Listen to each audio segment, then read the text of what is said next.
Good morning बच्चों। आज हम पाठ 7 पढ़ेंगे और ये पाठ का नाम है समय नियोजन। श्री समर बहादुर सिंह जी के द्वारा लिखा गया है। प्रस्तुत पाठ में लेखक श्री समर बहादुर सिंह ने मानव जीवन के लिए समय नियोजन की आवश्यकता तथा उसके महत्व को बताते हुए स्पष्ट किया है कि अपनी व्यस्तता का प्रदर्शन करने वाले ही समय के अभाव का बहाना बनाते हैं। वास्तव में जो अपने कर्म के प्रति निष्ठावान होते हैं वे अत्यधिक व्यस्त रहते हुए भी अपने सभी कार्यों के लिए समय निकाल ही लेते हैं। गांधी जी और नेहरू जी का उदाहरण देते हुए लेखक ने विद्यार्थियों को भी समय नियोजन हेतु प्रेरित किया है। जीवन में सुख, समृद्धि और सफलता उन्हीं को मिलती है जो समय की कद्र करते हैं। तो बच्चों, इसमें जो है लेखक क्या कह रहे हैं, सबसे पहले तो इस पाठ का नाम ही क्या है, समय नियोजन। समय को समझना पड़ेगा सभी को, है ना। तो बच्चों, समय का सदुपयोग ही हमें क्या है, एक सफल व्यक्ति बना सकता है, जो बहुत ज़रूरी होता है। अगर हम समय की कदर नहीं करते हैं तो हम कभी सफल नहीं हो पाएंगे। तो इसलिए इसमें यही बताया जा रहा है। आज हम इस पाठ के माध्यम से समय प्रबंधन के बारे में कुछ सीखेंगे, ठीक है। तो इस पाठ का नाम ही क्या है, समय नियोजन। आज के समय में भाग दौड़ वाली जो हमारी ज़िंदगी है और व्यस्तता है, उसमें क्या है, समय नियोजन की बहुत अधिक आवश्यकता है। जब तक हम समय को निर्धारित नहीं करेंगे और उसके अनुसार कार्य नहीं करेंगे तो हम किसी भी कार्य को आगे नहीं कर पाएंगे और ना हम आगे बढ़ पाएंगे। तो बच्चों, यहाँ पर एक शब्द आया है, नियोजन। ये क्या है, एक नया शब्द है जिसका अर्थ होता है व्यवस्थित करना, है ना। समय को व्यवस्थित करना, यानी कि समय नियोजन, समय को व्यवस्थित करना। तो यहाँ पर नियोजन का अर्थ है व्यवस्थित करना। तो समय का क्या है हमारे लिए, पहले हमको समय निर्धारित करना पड़ेगा।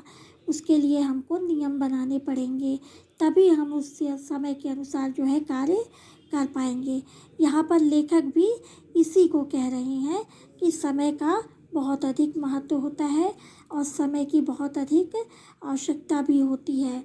तो इसी को स्पष्ट करते हुए लेखक ये बता रहे हैं कि अपनी व्यस्तता का प्रदर्शन करने के लिए लोग क्या करते हैं कि समय को बहाना बनाते हैं कि समय नहीं मिला तो हम ये काम नहीं कर पाए, समय नहीं मिला तो हम वो काम नहीं कर पाए। हालांकि ऐसा नहीं है।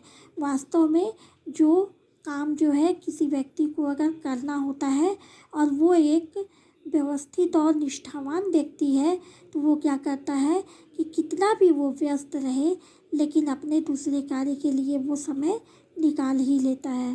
तो इस पाठ में जो है गांधी जी और नेहरू जी का उदाहरण जो है दिया गया है ना।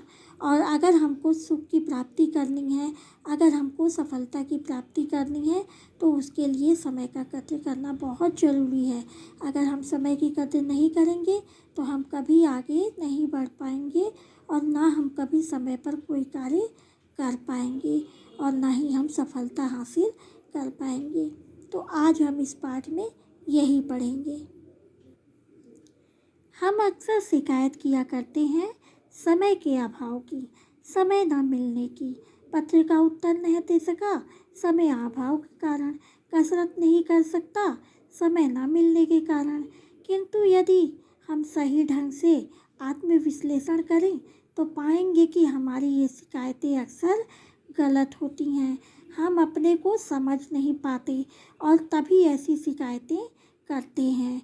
यह हमारा आलस्य है जो सदैव समय के अभाव की दुहाई दिया करता है।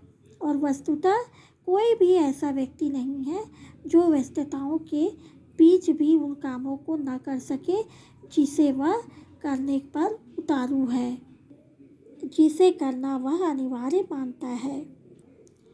तो बच्चों, यहाँ पे क्या कह रहे हैं कि हम क्या करते हैं, अक्सर जो है क्या करते हैं, एक दूसरे से शिकायत करते हैं कि हमें समय के अभाव की, यानी कि समय हमें नहीं मिला तो हम कोई काम को नहीं कर पाए। हम जो है अगला कार्य जो है हम कुछ करना चाहते थे, लेकिन हमारे पास समय नहीं था, इसलिए हम इस कार्य को नहीं कर पाए। मान लीजिए किसी के पत्र का जो है हमको जवाब देना है, तो हम क्या कहते हैं कि अरे समय नहीं मिला, तो हम इस कारण से इसका जवाब नहीं दे पाए।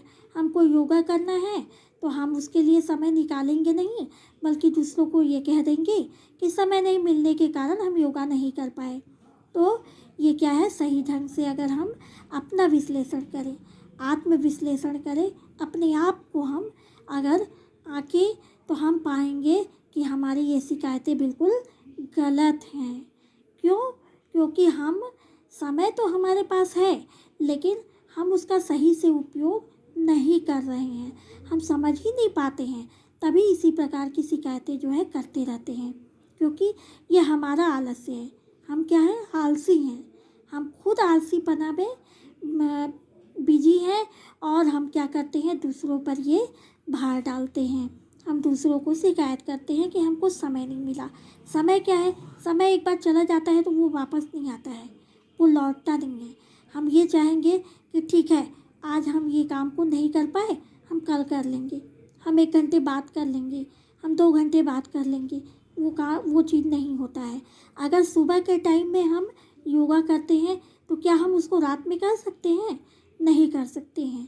क्यों? क्योंकि वो सुबह के ही टाइम में योगा होता है, रात में नहीं किया जाता है। तो उसका क्या है, समय है, तो उसके लिए हमको समय निकालना पड़ेगा। हमको किसी को पत्र का जवाब देना है, अगर किसी का पत्र आया है, या फिर मान लो हमको स्कूल का ही कोई काम करना है, ठीक है, तो हम स्कूल के किसी कार्य को कर रहे हैं, तो अगर हमको होमवर्क मिला है और उस होमवर्क को हमको कल चेक कराना है ना, तो कल अगर चेक कराना है तो उसको हम आज नहीं लिखेंगे तो कल कैसे चेक कराएंगे? और हम स्कूल में आएंगे तो बोल देंगे शिक्षक को कि हमारे पास मिस जो है टाइम नहीं मिला, हमको समय नहीं मिला, इसलिए हम जो है नहीं लिख पाए आज, हम कल लिख करके इसको दिखा देंगे। तो ऐसा होता है क्या? नहीं होता है बच्चों। तो इसके लिए हमको क्या करना पड़ता है कि जो कार्य हमको कल अगर करना है, उसको दिखाना है, तो उसको हमको आज समय पे करना होगा, ताकि हम उसको कल जो है अपने क्लास में जा कर के, अपनी कक्षा में जा कर के अपने शिक्षक को दिखा सकें, है ना। योगा अगर हमको सुबह करना है तो उसके लिए हमको समय निकालना होगा, हम बिना निकाले समय कोई कार्य नहीं कर सकते। तो उसके लिए हमको समय बहुत ज़रूरी है, और वो समय हमको भगवान ने दिया है, हम उसको अगर व्यर्थ कर देते हैं तो हम फिर उस समय को नहीं पाएंगे। जो आज है वो कल नहीं आएगा, कल का दिन जब आएगा, कल की सुबह आएगी, तो आज का समय जो बीत चुका है वो कल हमको नहीं मिलेगा, हम कितना भी कोशिश कर लें, ठीक है। तो इसीलिए कहते हैं बच्चों कि अगर कोई व्यक्ति जो है काम करना चाहे, अगर उसको ललक है और वो चाहता है कि हम इस कार्य को करें, तो वो कितना भी व्यस्त रहेगा, लेकिन वो अपने कार्य के लिए समय निकाल ही लेगा। नेहरू जी कितना व्यस्त रहते थे, भारत के प्रधानमंत्री के नाते उन पर कितना दायित्व था।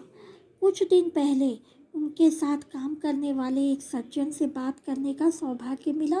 वे बताने लगे, नेहरू जी के पास रोज़ इतनी सारी फाइलें जाती थीं, किंतु दूसरे दिन वे उन सभी को निपटाकर वापस भेज देते थे। जहाँ तक बस चलता, एक दिन भी देर न करते। जरा सोचिए उनकी व्यस्तता को, जो दिन भर न जाने कितने आदमियों से मुलाकात करते थे, कितनी गंभीर समस्याओं पर सहकर्मियों से विचार विमर्श करते थे, कितनी सभा सोसाइटियों में जाते थे, फिर भी वे अपने व्यस्त जीवन में से कुछ समय अपने दैनिक व्यायाम और मनोरंजन के लिए भी निकाल ही लेते थे। तो बच्चों, यहाँ पर नेहरू जी का उदाहरण दिया गया है कि क्या कह रहे हैं कि नेहरू जी जो है हमारे देश के प्रधानमंत्री थे, भारत देश के प्रधानमंत्री थे, लेकिन कितना व्यस्त होने के बावजूद भी वो क्या करते थे, अपने कार्य को समय पर करते थे। समय पर जो कार्य हम उनको करना रहता था उस कार्य को वो बिल्कुल टाइम पे यानी कि समय पे करते थे। उनके पास जो है कितने सारे काम रहते थे, कितना सारा उन पर दायित्व था, यानी कि प्रधानमंत्री थे तो पूरे देश को चलाना है, तो उनके पास कितना काम आता था, रोज़ का रोज़ काम आता था। लेकिन वो रोज़ क्या करते थे, हर काम को निपटाते जाते थे। जो है इसी को कह रहा है कि कुछ दिन पहले जो है एक सज्जन से लेखक की बात हुई, तो वो क्या बोले कि नेहरू जी के पास रोज़ इतनी सारी फाइलें आती हैं, कितने सारे काम रहते हैं, रोज़ वो किसी न किसी से मुलाकात करते हैं, बहुत सारी समस्याएं उनके पास जो हैं आती हैं, लोग आते हैं और वो अपनी समस्याओं को उनके पास रखते हैं। बहुत सारे मीटिंग होते हैं, उनके सहकर्मियों से यानी कि कर्मचारियों से वो मिलते हैं, अपने उनके साथ विचार विमर्श करते हैं। कितनी सारी सोसाइटियों में, सभा में, यानी कि जो भी कार्यक्रम आयोजित होते हैं उन कार्यक्रमों में जाते हैं। लेकिन इन सब चीज़ों को करने के बाद भी, इतने सारे कार्य करने के बाद भी वो क्या करते थे, अपने लिए, खुद के लिए वो समय ज़रूर निकालते थे।